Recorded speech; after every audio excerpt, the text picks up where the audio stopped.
Tiny Tim here, live and in stereo. Greetings, Blue Sky citizens. I'd like to address an important matter that came up today.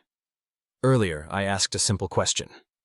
Does Blue Sky limit how many people you can follow? Seems reasonable enough for a newcomer, right?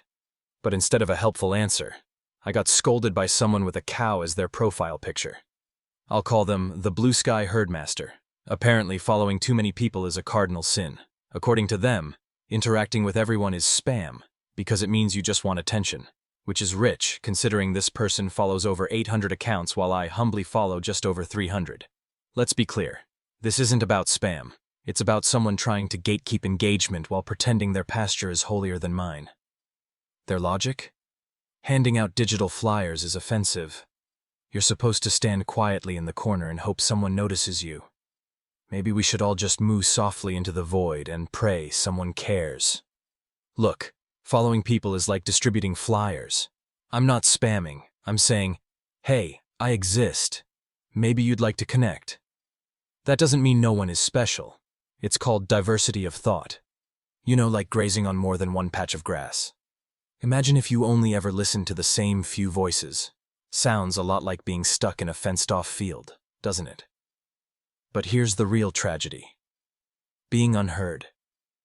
Imagine putting your heart and soul into your content, only for no one to listen. It's like mooing on a lonely hill with no herd in sight. No echoes, no engagement, just silence and digital tumbleweeds. And when people mute you for daring to follow them, they're really saying, you don't deserve to be heard. It's like barring someone from the watering hole because they dared to say hello. So no, I won't apologize for mass following. You don't have to read the flyer. You can even ignore me. But don't act like receiving a notification is the end of civilization. Engagement is the lifeblood of platforms like this.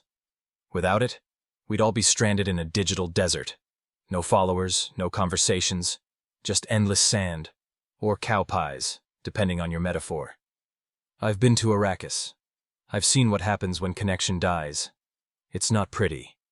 So let's follow freely, interact openly, and remember, the real problem isn't people trying to connect. It's isolation and the absurd need to police engagement.